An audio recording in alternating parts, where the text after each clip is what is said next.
Please welcome our guest, Kobe Bryant.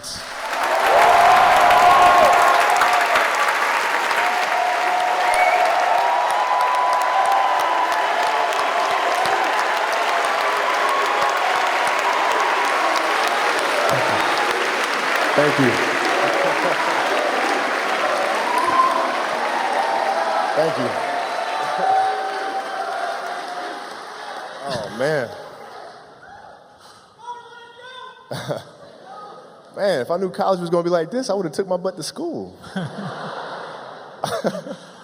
Welcome. Thanks for being here. Thanks for coming to USC. Checking it out for maybe your 3 daughters who are on their way here. Yeah. One for sure. My other one's like, she's obsessed about going to UConn, so we'll have to try to figure that out. She's obsessed with UConn. By the time she's old enough, USC women's basketball will be where UConn is now. All right, that's what I'm talking about. That'll make my wife extremely happy to keep both of her babies home. So. Speaking of that last, over the weekend, Arike Ogunbowale, when she hit the winning shot both in the final and the semifinal, yelled Mamba mentality. Was that easy for you to listen to? Well, I mean, I love watching great players do phenomenal things, and it's always, it always makes me feel good that what I've done throughout my career has inspired the next generation, But, my daughter just looked at me after the game. She goes, we probably should have stayed home. Because we were at the game. We went to the game to see UConn. And, after she says that, she's like, man, we should have just stayed home. Yeah. Great performance. It was such a clutch shot, both of them. Yeah. Today, as I mentioned, we want to focus on 3 things primarily. When we talk about mindset and mentality, we certainly want to talk about your competitive philosophy. We want to talk about leadership and then some of the lessons through basketball. We're on a strict time schedule. We're going to get you out here by 1:30. Some students will ask questions at the end, but do you mind if we dive right in? Sure. All right. Let's go. So let's start with Dear Basketball, which began as a poem, almost a love letter to basketball. Can you tell us the origin of that writing and how it went from a written poem to a movie? Well, I mean, it was just thinking about how was I going to announce that I was going to walk away from the game. And for the most part, as athletes, we tend to think about that in terms of communicating that to the public or to fans. And but I realized I hadn't really had a chance to speak to the game itself, and so I decided that was going to be my focus. And once I had that focus, the words came pretty quickly. I actually wrote 2 drafts within about 30 minutes. And the first one was more confrontational in nature because it felt like the game was trying to tell me you need me, and you can't walk away from this. This is who you are. And so the first tone was more confrontational. It was like, no, I can walk away from you. I can do something without you, And then in every argument, you kind of calm down and you start seeing all the beautiful things that you've learned from the game, which is the second draft that, you guys hear now. But I wanted to make sure it was visual. So it's easy to say, tell the game, I love you so much. But instead, I wanted to paint a picture with that. So if a kid is rolling his dad's stinky tube socks up, chances are you love the game enough to do that. So it's trying to say things visually. And fortunate enough, Glenn Keane believed in the vision, and John Williams believed in the vision, and we turned it into an animated film. And give us a little bit of what's it like to be nominated and to win an Academy Award. You talk about being a kid and rolling up and playing basketball your whole life. When you were a kid, did you ever dream of hearing, and the Oscar goes to? No, no.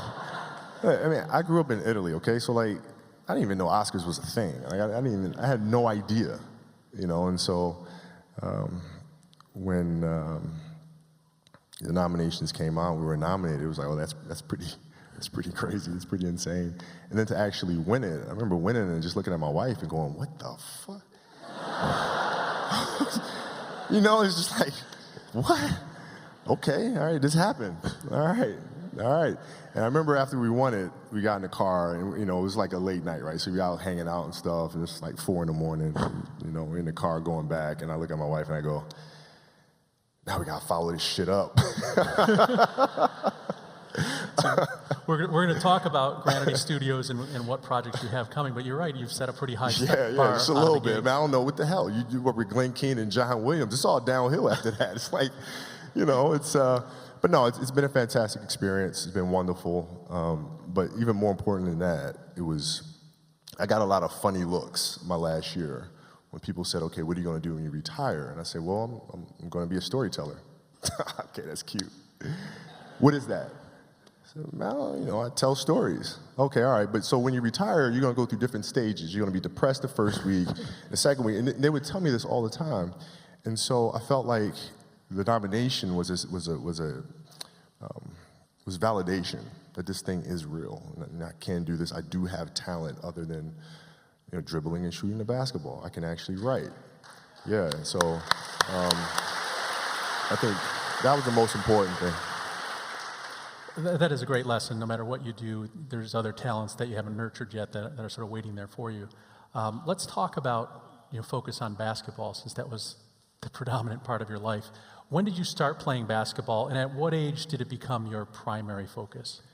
I think I was born to play, man. I started playing at like 2 years old, and my father wasn't one of these fathers that was like, you're going to play basketball, or, he wasn't one of those guys. It was just I was just around the game a lot, and I gravitated to the ball, and I was completely geeking out about like the smell of the ball and like the way it sounds when it hits concrete versus how it hits a parquet floor, and like the sound of the nets and the different material of the nets. And there's certain basketball hoops, like in high school gyms and in college gyms, the rim sits slightly above the lower part of the backboard, and it was like I was geeking out if I got into a gym which was like the NBA with the lower stanchion of the backboard and the hoop were completely parallel with each other. Like little shit like that would freak me out. So to answer your question, I was born to do this thing, man, and I did it nonstop all day long from the age of 2 to when I retired, man. And it's interesting from the movie and from what you say, it is as though when you fall in love with something, truly fall in love with it, you don't really have a choice. It chooses you. Right. And then you sort of become, indebted to that. So it's interesting to see it come out as a love letter, because no one probably would assume that would be the way you would express it. Sure. Well, no, I mean, it's that's the trick, isn't it? It's finding what you love to do. I mean, we talk about hard work all the time. It's like, man, if you got to get up every single morning and remind yourself how hard you need to work, you probably need to choose a different profession, because that shouldn't be there. I wake up in the morning excited to get to it. If I'm not training, I'm missing it. If I'm not watching a game of basketball, I miss it. There's no place I'd rather be. And if you have that feeling, then you're truly doing what God has put you on this earth to do. Great advice. And then you left, you went from high school. You didn't leave high school. You graduated from high school. You went directly to the NBA. You were so young, you were 17, that your parents had to sign your first NBA contract. Yeah. So, right. You're the youngest person not only on the team but in the league. We've got a bunch of graduating students who are probably going to their first full-time job. Do you have any advice for students entering an organization and being the youngest person, not in the room but in the whole company? Well, I mean, in business it's a little different. I think the best way to prove your value is to work. Is to learn, is to absorb, to be a sponge. Right? But you always want to outwork your potential. As hard as you believe you can work harder than that. And that's what I tried to do when I first came in the league. But basketball is such a direct competition sport that me coming in at 17, I hated when like my teammates would say, I get hit with an elbow, right? Shaq would hit me with an elbow in practice, and Nick Van Exel would come up and say, "Are you okay?" I'm like, "Motherfucker, what? Mao, are you okay? What the hell's wrong with you?" So like I always had that extra chip on my shoulder. So like every day in practice for me was really trying to annihilate everybody that I was playing against, because I wanted to prove you don't need to babysit me. Like I'm fine, And so it's always that competitive nature, the work ethic, and curiosity. Because I asked a lot of questions. Playing with Byron Scott, I asked him a lot of questions. Eddie Jones, who was great at chasing guards off the screens, and I didn't understand how to do that. I would sit with him before practice, after practice. Magic, James Worthy, Kurt Rambis, Kareem Abdul, all the Laker greats, I would always sit down and just ask them questions about certain games that I studied growing up. What actually happened there? What did you feel there and why? You know, Bird tough to defend, why? Because he looks slow as shit to me. So like, I'm missing something. So like, tell me what I'm missing, you know what I mean? And so I would always ask questions and try to learn as much as I could. Right? No?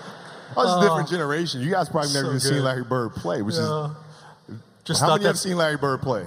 Hey, everybody's seen Larry Bird play.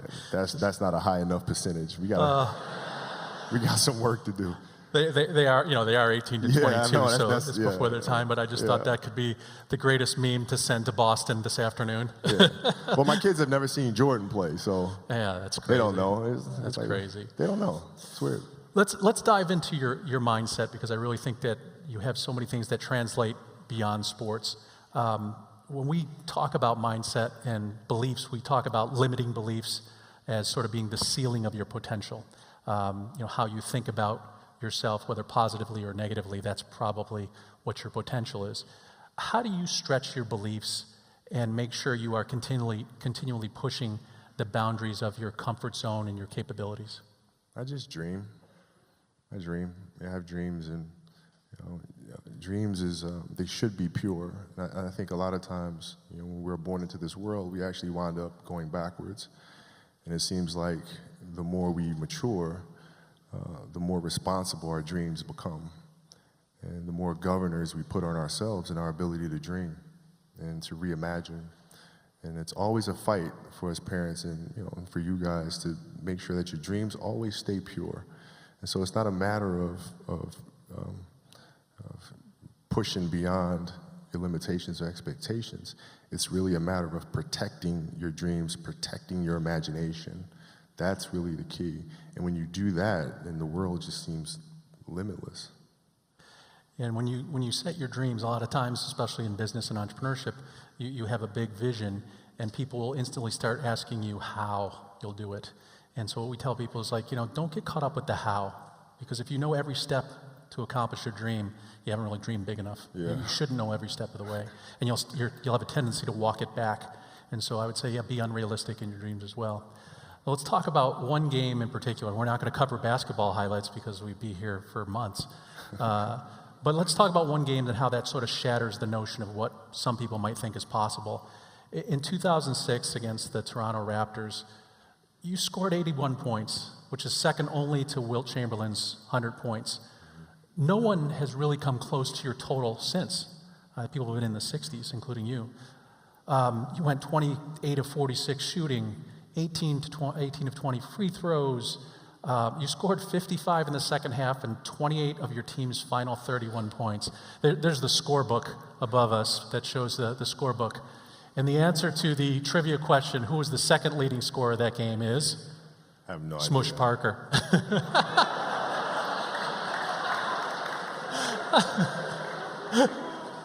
Oh, that's so good. So What do you have, 4? he had 13. He had 13.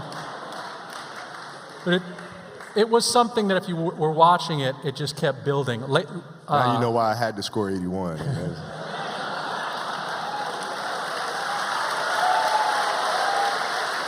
Tough days, man. That was tough. If you do look at that lineup, you do understand it. See, that's, I'm not even going to. But at the time, the owner of the Lakers, Jeanie Buss, said it was like watching a miracle happen. And for those of us who watched it on TV or were there, it really was one of those things you just couldn't believe was possible. Did you during the game, did you have to sort of like reset your beliefs? I know Lamar Odom was saying you can't get 60, right. You can't get 70. Or did you just let it flow and whatever happened, happened? Or were you really like gunning for numbers? No, I always dreamed as a kid that, it was possible to score 80 or 90 or 100. I always just had a dream. Like sometimes you lay down in bed and you visualize things, and you just kind of, that's at least how I would go to sleep. I'd lay down, I'd imagine playing for the Lakers, and I would imagine what the uniforms look like. I'd imagine where we'd be playing, and the smell of the arena and all sort of stuff. And I would see myself, getting hot and score 10 straight points. But in a dream, like, why would you ever interrupt that? Like, you're not going to have a dream and be like, okay, and then he misses his next 6. Like, it's not going to happen. So you just keep dreaming and dreaming and dreaming, and before I go to sleep, I'm like at 120 points, And so when you grow up, downloading that into your brain over and over and over, and then, that summer, I made 1,000 shots a day. 1,000, right? That's on top of weight training and my conditioning. I made 1,000 shots, and it weren't just shots. It were shots that you saw in that game. They were specific shots. I mean, it was coming out of the corner, going to the pinch post, footwork in the post, coming off the screen. It was very specific.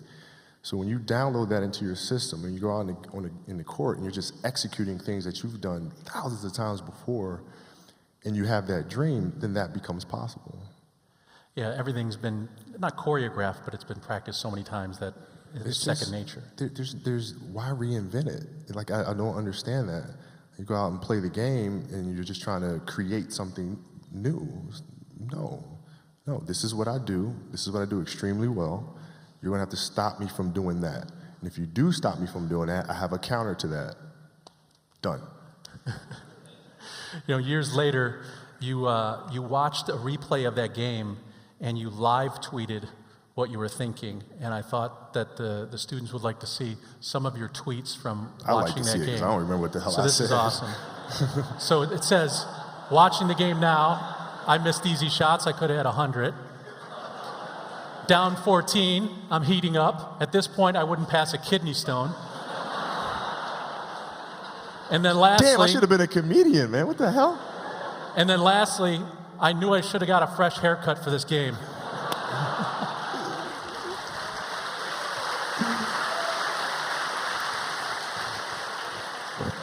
Yeah, but missing 2 free throws is kind of ridiculous, though, because like you make all those shots and you miss 2 free throws, it's just kind of silly.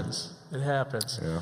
Let's talk about mindset and philosophy, because we tell students that it's very important that you have a personal philosophy. In your basketball career, did you have an articulated competitive philosophy, something short that meant something to you, that really stood for what you played? My philosophy was a very simple one. And this is where I think film plays a big part of my life. Rudy was one of my favorite films growing up, right? And if you guys haven't seen Rudy, I suggest you watch Rudy. The reason why it's it's Notre Dame. It's Notre Dame, so we don't get crazy about that. I think the USC football program has done okay over the years. So it's, but after watching that film, I come to understand if I could work that hard every day, with being blessed with the physical tools that I have, what would my career be? And I made a promise to myself from that day that I was going to work that hard every single day, so that when I do retire, I have no regrets. And that was the most important thing for me, is to leave no stone unturned, get better every single day. And if I lived that way, then over time, I'd have something that was beautiful. But that was my philosophy. It seems like a pretty simple one, but if you live your life to just get better every single day, and do that for 20 years, what do you have? That's exactly right. Did you, you seemed at peace both before and during the game. Pre-game, we watched you. During the anthem, you seemed to go to a place. Were you generating calm, focus, confidence? Do you have a mindfulness or meditative practice that you used while you played? Yeah, well, Phil introduced meditation to us when he came to our team in '99, 2000. And it was something that I instantly gravitated to because I could see the effects. Right? When I used to watch, studying the games, the Bulls teams, and watching their demeanor, watching their composure, playing in a tough place in like Utah, doing the finals and being down 17, but everybody was like this. Right? You couldn't tell if they were down 17 or up 20 or a tie game. It never changed. And I was wondering why the hell that is. And that's when I started doing more research. And when Phil came, I immediately gravitated to it and then found myself accepted the challenge of finding what that space is. And for the 81-point game, man, to be honest, I wasn't even thinking about the game. My knee was hurting so much. I didn't know then, but I had a flap of joint of cartilage stuck in my joint line. And so my mind was really trying to go to a place where I don't feel that pain. And the game started, and because of that, I was just in a different space. I wasn't worried about what was to come. I wasn't worried about what just happened. I was just here. And when you're just there in the moment, playing plays right in front of you, your focus is heightened because nothing else matters. That's the space I've tried to get to. It's a perfect definition of mindfulness, in the present moment without judgment. And not for nutrition, though, because I did have a pepperoni pizza the night before the game. And full disclosure, I also had a plain quarter pounder with cheese before the game, so to be young. Dinner of champions, exactly. Yeah, you wouldn't yeah. eat that now. Yeah, nutrition didn't come till later. So you talk about practice, and I want to underscore that. Allen Iverson, who was a phenomenal player with the 76ers, famously ranted about, when asked by a reporter about missing practice, and he just went, practice, we're talking about practice. I mean, it's practice, not a game. I mean, it was classic. He went on for minutes. Yeah. The Iverson approach is not the Kobe Bryant approach. You really focused on practice. Tell us what you brought to practice and how you sort of made that standard for the rest of your team. Well, I mean, here's why practice was important to me. Not from just the standpoint that I enjoyed playing. Like, I enjoyed being there. I enjoy getting better. But as a leader of a team, it's also your responsibility to elevate the rest of the guys. And what people tend to get stuck on a lot is saying, okay, the way to make players better is to pass them the ball when they're open. That's a very trivial way to look at things. What you have to do is you have to get them emotionally to want to be better. You have to get them to an emotional space where they wake up every morning driven to be the best version of themselves, right? And how do you do that? Right? And in practice, for me, it was a chance to drive them, to challenge them, right? And this is where you have to know your teammates, because if it's late, we just had a back-to-back, and we had practice the next day, and you show up, and guys don't feel like going through the motions, don't feel like practicing. It's important to know each and every one of them individually, personally, because then you know what nerve to touch. Some guys, it's like, okay, come on, we can do this. That'll get them going. Other guys, no. You got to figure out what button to push. Powell was always Spain. If I tell them how they lost in a gold medal to us and how they're going to lose again, how I'm going to beat your ass in practice, just like I beat you in a gold medal game, he would hate that. He'd hate that. But that's what practice was. You have to drive them. You absolutely have to. And if practice is more intense and harder than a Game 7 will be, then a Game 7 will be easy. But if it's not, then that's when teams start folding and capitulating. It's a perfect segue to, how to create a high-performance culture with coaches and team leaders. Everybody's sort of got to be on that page of helping you become the best version of yourself. Speaking of that, we have someone who'd like to ask you a question from Seattle. Please roll this question. Hi, this is Pete Carroll from the Seahawks, joining in with Professor Belasco's class and with one of the all-time greats, Kobe Bryant. I'm thrilled to be part of this night. But I just have one simple question, really. Kobe, you have been one of the all-time great competitors that have ever played in any sport. And I'm real curious to know what it was like for you with all of the grit and all of the makeup that you had to be such a great competitor. What was it like for you to play with people that weren't as gritty as you were? How did you deal with that? How did you set your expectations knowing that you were so far out there? And how did you deal with the players that you played with, knowing that they were still kind of somewhere on the spectrum, but you were on the top of it? Good question. It's a great question. My response might sound a little tough, but I'd kill him, I'd bury him. It's tolerance for that and the kind of culture that the Laker organization stood for in winning championships is not tolerated. You're going to show up to play, and you're going to lollygag through this scrimmage, through this drill. I'm going to beat you. I'm going to let you know I beat you. I'm going to want you to reconsider your professional life choice. You know, and for the most part, you know, people will say, okay, that doesn't make a great teammate. Well, I'm not here to be a great teammate. I'm here to help you win championships. So there's a difference. And, you know, fortunately for us and for me, you know, we had an organization that, you know, it was championships or nothing. And they were really good about identifying that and bringing players in here that had that competitive streak and, you know, getting rid of the ones that did not. If I got to fight to get you in the gym, that's a problem. That's a problem. You want players that are gym rats, players that want to be in the gym, that want to work. And then from there, you build on top of that. But if you're lazy, man, I don't want to talk to you. I won't deal with you. You're going to make me feel dumber. You know, you know, you're going to lower my level. I don't think so. You can go over there. There's plenty of teams in here where you'll fit right in. Well, you mentioned... At the time, they were right down the hall from us. So, you know, they were. You mentioned the organization, and you know, we're talking about leadership, not just on the floor and the players. Within a basketball franchise, the players, you know, they're accountable to each other, to the coach reports to the GM reports to ownership. Let's look at leadership from both the players' perspective and the organization. So to help us with that, please welcome the president and the controlling owner of the Los Angeles Lakers, Jeanie Buss.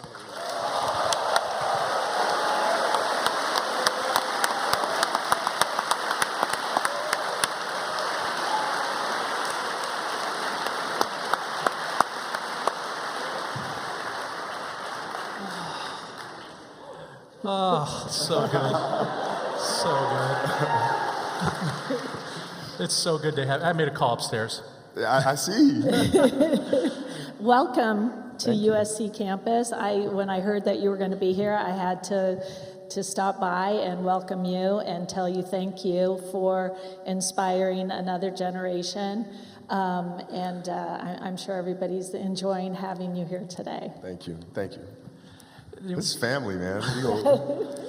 Speaking of that, so can you share the relationship between Kobe and the Buss family with your dad and you, your brothers, and what he's meant to the franchise and your family? For us, you know, Kobe was drafted at 17, and I'll never forget meeting him. He was a eager young man, and I'll never forget our waiter. We went to lunch, and our waiter, Kobe asked him if he spoke Spanish, and the waiter said, "Yes, I do." And Kobe said, "I'm going to learn Spanish." And I thought that was so odd for somebody so young to give himself a challenge like that. And now you speak beautiful Spanish, Italian. You do your press conferences in both languages. So, you know, the idea that we had a franchise player in this young kid was a gift for our family. And, you know, the idea that you have been a Laker for 20 years throughout your entire career, that meant a lot to my father, Dr. Buss, that you were a Laker for life, and you were. Thank you. You always will.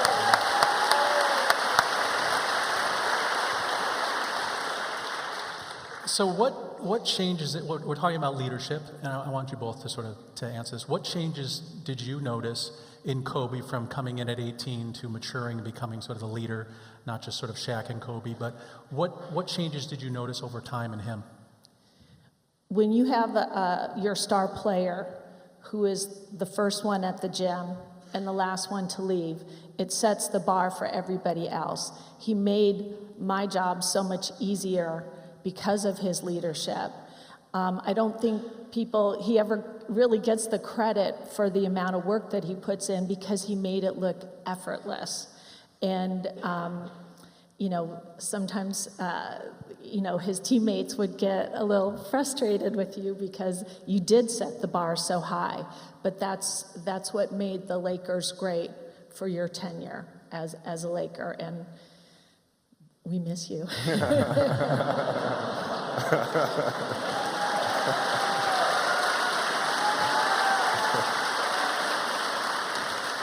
You know, in most, you know, as Kobe said, the Lakers play for world championships. They don't play for division championships or conference championships. They play to win it all. And from 1997, when Kobe came in the league, through 2012, the Lakers were in the playoffs all but 1 year. The last few years of Kobe's run, they were a young team and they were out of playoff contention. How does your attitude and leadership deal with changing goals? You know, I know it's good to say that you want to win the championship every year, but it probably wasn't really a realistic one. So how do you adjust? How do you adjust as the team leader? And then what conversations does ownership have with the coaches and teams about rebuilding? Jeanie is so sweet that she saw me work so hard for so many years.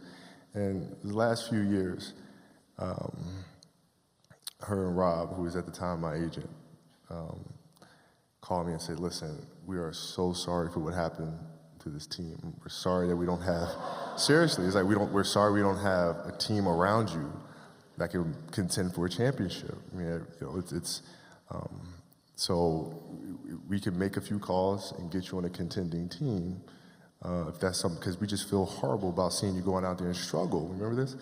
And I sat there and I listened. I said, you know, we've known each other for a very long time. Now I'm questioning myself because I'm wondering what about me makes you think I would jump ship? We don't do that. Because we don't do that. we couldn't take losing and how angry you would get. I know. That's probably what it is. We were scared. Yeah, I flipped a few tables. Maybe more than a few tables. It's like that Kobe face. Yeah. I felt bad for Mitch well, not really, a little bit. When we lost to the Celtics in 2008, you and Phil Jackson used to say it's worse to lose in the finals than to not make the playoffs at all. And losing, especially to the Celtics, was that much more difficult. But you just took that right from the court and went to the Olympics and led the team to a gold medal. So you took that, and then you were on a mission to get back into the finals and win, and you did. And like, but we played.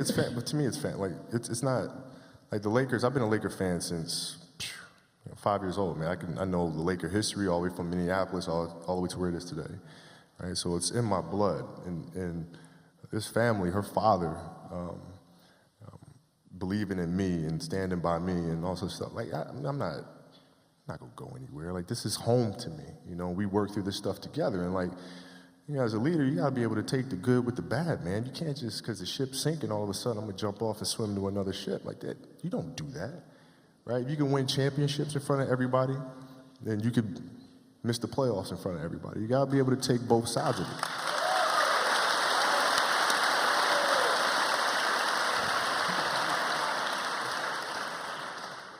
Or sign with Golden State. But they weren't losing. It's the opposite view. It's the opposite view. No, it's hard. It's hard to stay. It is hard. And that's why in the jersey retirement ceremony, I talked about that. It might have been easier for you to leave, and you didn't. And that, Yeah. If you're doing something that's so easy, man, you might want to reconsider what you're doing. Like I can't. Durant's been a friend of mine for a very, very long time. Yeah, I mean, he's been a friend of mine for a long time. So is LeBron and all those guys. Would I make the same decision? No. But that's their decision. That's their choice. I would have stayed, but it is what it is. Yeah, people have to do what's right for them. It's not a judgment. It's just a fact. So it is. It is. It is what it is. So, Jeanie, you mentioned the retirement ceremony, and it was unique, one, because it came very early. He'd only been retired for a year. As people know, Kobe switched numbers from 8 to 24 during his career. Why did you decide to retire 2 jerseys in both numbers? Well, that was kind of a debate that we had internally, and really, the whole idea of retiring a number for a player is that you know no one else can ever wear that number again, because you will always think of the former player great in that number. And so we knew that no one was ever going to wear 8 or 24 for the Los Angeles Lakers ever again.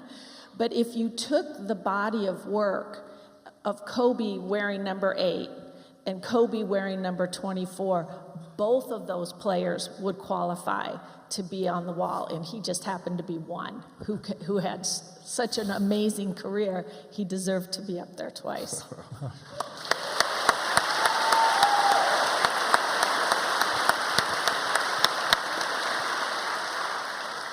I'm so grateful that that Jeanie was able to come here. I know you've got a commitment that you have to go to. I'm going to say this off the record. Would you ever come back and talk about your businesses with our students at some point? I would love to.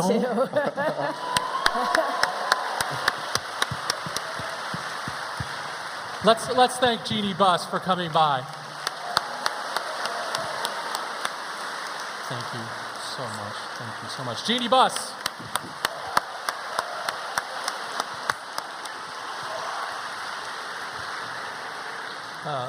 You can see why Kobe, some of these, Kobe, Jordan, phenomenal players, probably not coaches. I do coach my daughter's team. Oh. I do. I coach my daughter's team. She's it's a 6th grade basketball team. We run a triangle offense. We do. And you can't tell kids to scorch the earth. I mean, they're too young for that, right? So you got to first teach them how to scorch the earth, right? So you got to teach them fundamentally how to pass with your left hand, how to make left-handed layups, how to dribble appropriately, how to proper spacing, and all the basics first. And then when they get to 17, 18, then it's Dracarys. All right, so let's just make a note for admissions, 7 years. Let's put her on the radar, and let's keep watching her play. We've got a couple more minutes, and I'm going to have students ask you some questions. But I want to dive into your businesses now that you're sort of transitioned from basketball. It's interesting because most athletes and retired athletes focus their business efforts around building their own brand, their personal brand. And certainly, you have a brand, you have a shoe, but you've chosen to do something else, something that's more bold, something that you really haven't done before. Can you tell us why you're doing this, why you're going into a creative endeavor like Granity Studios? Because I love doing it. I mean, it's that simple. You have to sit and ask yourself what is truly going to get you up in the morning, what's going to keep you up at night. And when you find what that answer is, you stay true to that.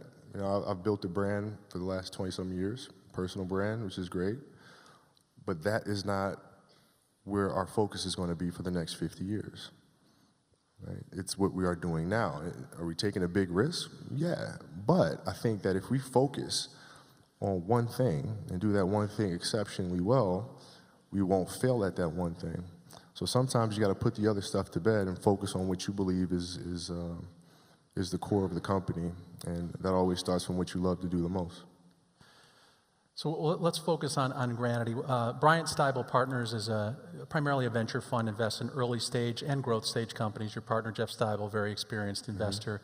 You guys have had some wins already with some great companies. But I want to spend some time on Granity because I think that's where most of your creativity is expressed. We talked about setting limits and artificial limits and beliefs on ourselves. Granity Studios, what does the word Granity mean? It means greater than infinity. And I just took those words and then made a new word. And the whole idea is that, when I started playing the game, everything was about trying to be the best. Win as many championships as you can, yada, yada, yada, yada. You get older, you start to understand that really it's about the next generation, that these championships do come and go, right? And there'll be other people that win championships, but the most important thing you can do is to pay everything that you've learned forward to the next generation to come. And that's truly how you create something that lasts forever, right? And so the fundamental belief of the company is create forever. Now, how do you do that? And that's how you create something that's greater than infinity. You inspire one who inspires the next, who inspires the next, and on you go. And that's the foundation of it all. That's great. And Granity Studios sort of two different areas, content production and publishing, right? Can you tell us, on the content side, tell us about Detail with Kobe Bryant and, is it Puny Pete and Friends? Puny Pete and Friends. Tell us That's about a fun those two one. things. Detail, we'll launch that April 12th on ESPN+. And what I observed a lot in my career is how players study film. Because now it's become like you watch game film and you see what you do right, you see what you do wrong. Okay, let's do more of that, let's do less of that, right? But the way I grew up, from Tex Winter, Phil Jackson, the way film was broken down, it was broken down to the smallest detail. It was broken down to the right angle. It was broken down to foot placement, timing, looking at the posture of a teammate. You know, what could he be thinking? What could he be feeling? Same thing with the opposition. You know, you watch the feed, watch players go into the timeouts, who's talking to who's not talking. You start looking at every little thing. And so watching the game for me would take like 5 hours. And that attention to detail is what's missing. So I felt like if I can put that in a show and have the next generation, these 11-year-old kids, 12-year-old kids, start watching the game at that level, what are they going to be when they're 25? You know, what level will they be at then? It's a passion of mine to get that thing going. Like I said, April 12th will be the first episode. It's so interesting, you know, we learn so many things when we're younger, and then we never really turn back to learn how to learn. And so this is a tool to learn how to learn and learn how to become great. And then what about Puny Pete and Friends? Puny Pete is like, it's decided to create like a sports version of the Peanut Gang, which is like the funniest thing. It's awesome. There's these little kids, this kid named Puny Pete, and God bless his heart. No matter how hard he tries, he can never seem to get shit right.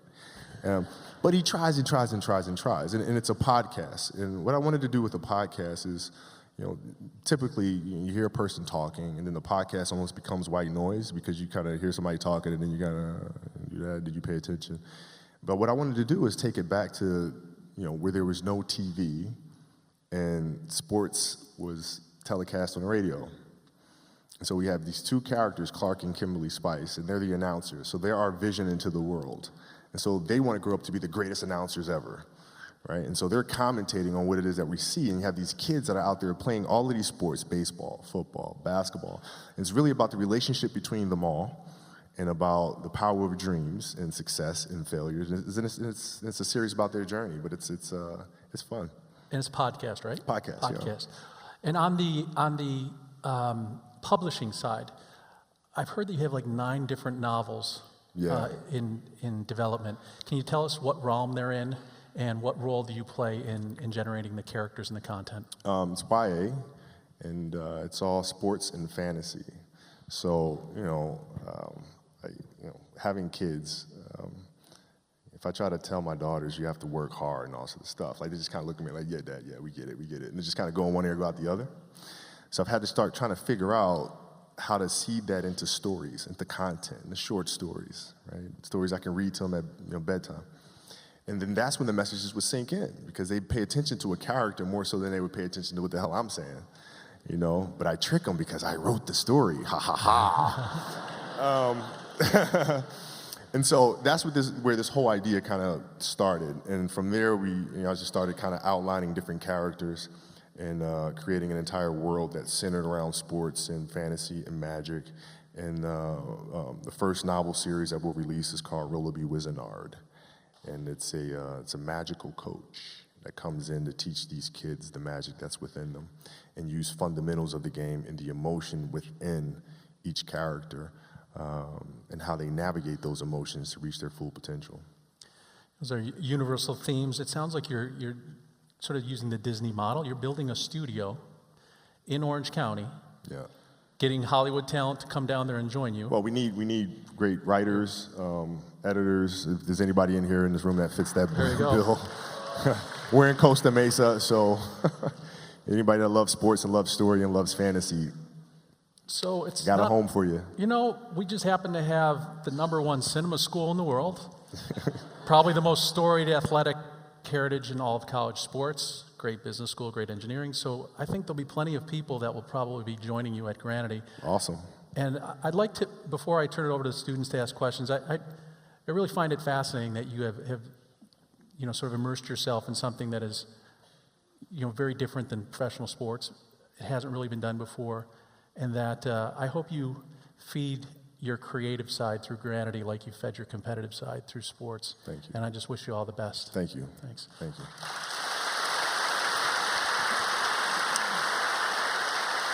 Let's start off with some students. You can stand up, too. Stand up, tell them who you are. Got about 6 or 7 for you. Hey, Kobe. On behalf of everyone, thank you so much for being here today. My name is Sarah Hughes. I'm a master's student in the entrepreneurship program. I played on the beach volleyball team as an undergrad, and now I play professionally for Team USA. My question for you is, what did you know and learn at the end of your career that you wish you knew at the beginning? Understanding empathy and compassion. Right? Because as a young kid, when I came in the league, it was like, I'm driving this way, and either you're going to be on the train or be on the track. Right? There was no such thing as understanding that people have lives outside of the game, which apparently I did not. But like if I understood that at an early age, and it helps me as a leader to communicate better. I came to understand that later, and getting to know people on a personal level. What are their fears? What are their insecurities? Right? What are their dreams and ambitions, desires, those sorts of things? When you come to understand that about a person, then you can help them reach the best version of themselves. So I wish I'd known that earlier. Thank you. Oh, thank you. Thank you.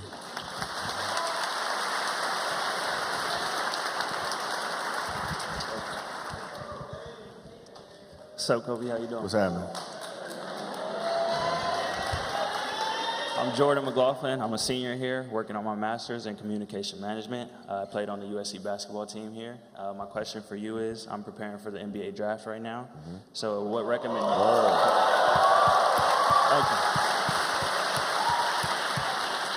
What recommendations do you have for someone on picking an agent? Don't, because it's a dying business. I hope there are no agents in here. It's probably, no, I'm kidding. I was very fortunate because Rob was the kind of agent that worked in collaboration with his players. Right? So my advice to you is find an agent that's going to collaborate with you, not point you here, point you there, right? Or work behind the scenes in the shadows without you knowing what the hell's going on, right? An agent that's going to have you be a part of the meetings, right? Have you in that room, discuss with you, not just pop a contract in front of you, but actually walk you through clause by clause what it is that you're signing or getting into and get your feedback on it. If you can find an agent like that, man, you're doing well, man. Cool. Appreciate it. You got it, man. Good luck. Thank you. Good luck.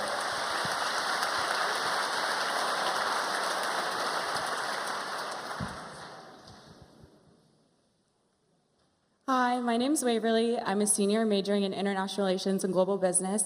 And I've really enjoyed hearing about your different projects and new businesses. And I was wondering if you've had to tone down your competitiveness and your approach in a new work environment. Yeah. More than a little bit. Yeah. No, like I said, basketball is different because it's such a direct competition. And what we do now, there isn't. The competitiveness that I bring to work every day is really helping people, in a sense, be competitive with themselves, right? If you're animating something, or you're writing a screenplay, or you're composing a piece of music, is that the best you can do? Right? Don't ask me. Don't say, okay, do you approve? Don't ask me. I'm not the musician. I'm not the composer. You know, right? So the competitiveness is more from an individual perspective. Is this the best you can do? And if the answer is yes, then off we go. So it's different. Mm-hmm. It's different. Thank you so much. You got it. Very welcome.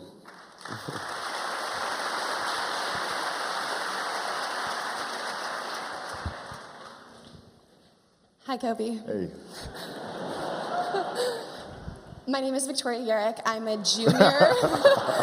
For broadcast journalism major. My daughter came to watch them play, by the way, volleyball, and we were sitting right there, and she was like, "Oh my God, they hit that ball so hard." That was the first time watching you guys play, so. Thanks for coming. You're always welcome. Thank you.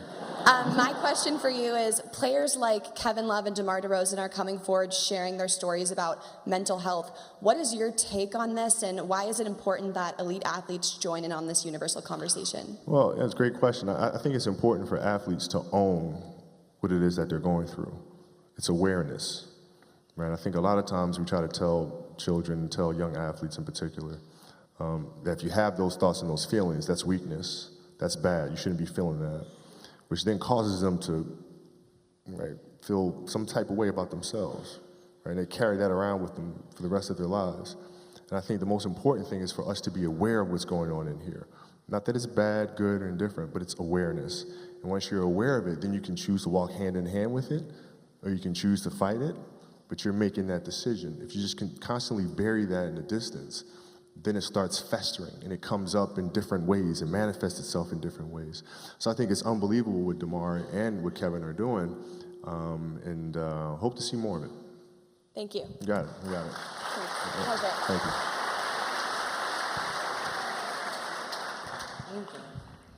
Hey, how you doing? Fantastic. I'm Satori. I'm a dance major here at USC. I'll be the first graduating class, and I'm a junior now. So of course I have to ask, a lot of times dancers and athletes find themselves at odds with each other, even though their crafts sort of demand the same thing from them. Sure. So I have to know, how do you see dance and other art forms and athletics in alignment with one another? Well, there was a year I played Indiana Pacers in the finals. I rolled my ankle really bad. Jalen Rose stepped under me on purpose. He admits it now, finally. And rolled my ankle really, really bad. I came back, finished the series, but I couldn't touch a basketball till mid-September, which was driving me crazy because I couldn't train. But I looked at, this was like the 10th time I rolled my ankle in one season. So I'm looking at that and I'm saying, okay, I got to address that. And so being that I couldn't get on the basketball court, what I did was I took tap dancing lessons. Okay. No kidding. I took tap, and tap was like the best training for me in the world because it strengthened my feet, it changed my rhythm and my approach to the game. I was able to change speeds when I came back the following season. You know, I think dancers put way more strain on their body than athletes do. And I think there's a lot that can be learned from that. My daughter took ballet for several years, and I would sit there in the class, right? And I didn't know what I was getting into because I don't know anything about ballet, right? But I'm sitting there in the class, and I'm watching her get the first position, the second position, and I'm learning the structure and the rules that go along with that. And as athletes, there's a lot to be learned from that. Because if you simply go out there and perform and play, yeah, you'll be great every now and then. But if you play with structure, if you understand the rules that come along with that, the discipline that comes along with that, then you reach another level. But you guys have my respect. If other people don't see that, they're idiots. That's on them. Thank you. You got it. Thanks.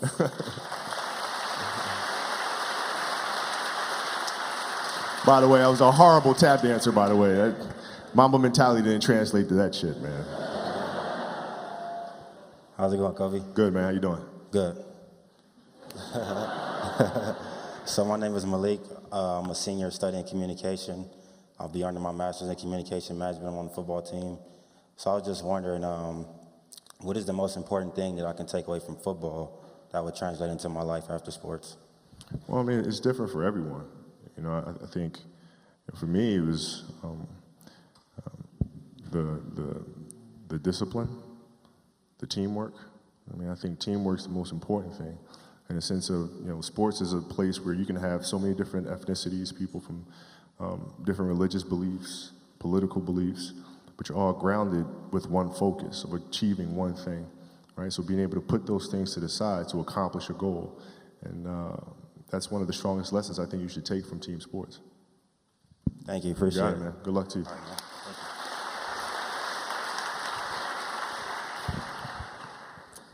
How you doing? I'm Captain Corbin Pierce. I'm a active duty reconnaissance Marine. All right. And also a father. So I have a last question, I have a family question for you. Off the court now, how do you inspire and foster that vision of greatness in a child? You talked a little bit about the stories you tell them. a mentality that's very different than what they see every day in social media and so on? I try to get my kids to see the beauty in the process. So when they got old enough, I used to take them with me to workouts. And they used to be over there kicking a soccer ball around or whatever, but they would see, right? It's not they sitting there and watching upset, but they would see. They know I'd get up at 4 o'clock in the morning, right? They know I'm training again, and this film, Dear Basketball, I mean, they were there with me as I was writing it and going through the animation process, going through step by step. And I think the important thing that we can do as parents is to lead by example, but also encourage our children to think incrementally. Not to say, okay, I want to be like, Gianna, for example, my daughter who plays basketball now. She said, Dad, can you teach me how to play basketball? I'm like, sure. She's like, okay, I want to be better than you. I'm like, all right, cool. Let's start with 15 minutes a day, right? And for 15 minutes a day, we just stood right in front of the hoop and just shot, right under the hoop. We didn't move around, we didn't do any dribbling, just 15 minutes a day, just shoot here, right? And you do that for a month and a half. And then next month, you step back. And then next month, you step back again. And then you start working on dribbling, right? And so I think through actionable things is how we teach our children, right? Because we can sit there and tell them, they're not, we're a kid, we didn't listen, right? But through sports, you can teach them how to think things incrementally because that's the way they behave. And if it becomes a part of their process in sports, it'll become a part of their process in life as well. Thank you. It's an honor to hear you talk. Thank you. Thank you.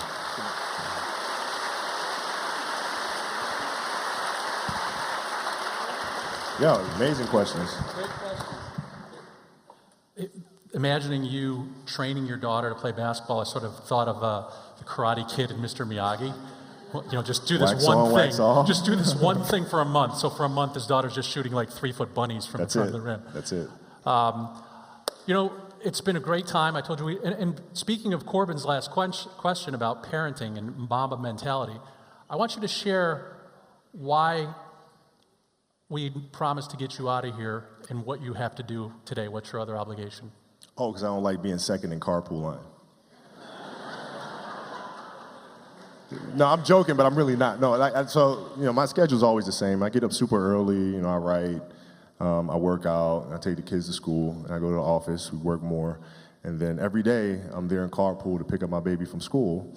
And so I don't miss that. I don't miss it. And competitively, sometimes when I pull up and there's a car in front of me, I'm like, how the fuck? How are you here before me? Like, I'm here 50 minutes before. Like, what the hell? God. Yeah. Always could be. Imagine him, cutting you off at carpool, just like you dodging in the last minute, cutting you off. Just always competing some way against yourself. No, it's just annoying. It's just annoying. Well, at USC, we compete as well. We compete for the best students, the best entrepreneurs, the best dancers, the best athletes, the best engineers, the best guest speakers. We really try and bring everybody here. Right.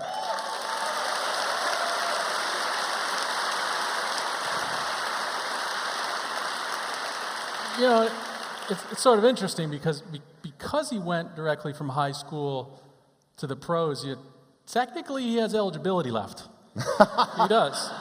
So I thought I would bring a great representative from USC to help thank you. Please welcome the head football coach, Clay Helton. Clay.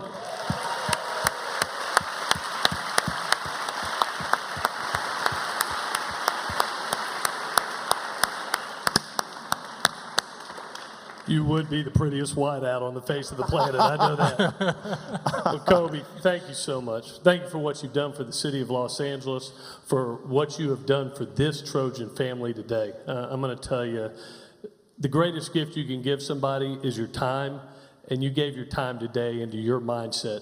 I've always thought that you were one of the most fierce competitors in the history of any game. Today, I now know that you are the fiercest competitor. And you taught these young people that to be great, you have to welcome competition. It's something that is innate in all the great people, and no matter what field you're in. And we'd like to thank you from our Trojan family to you. And we'd like to make you an honorary Trojan. All right. All right. All right. Look at that, man. Sweet. How about that? Yeah. Thank you. Yeah, thank you. Appreciate you being you, buddy. Thank you. Thank you, thank you, thank you. Stay up here. Hey, Yes. students who ask the questions, get up here for a quick picture. This will show off the guns nicely right here. This will be nice. Students who ask the questions, come on up really quickly. Guys, thank you for coming today. It's been a great day at USC. It's great to be a Trojan. Have a great week. Fight on.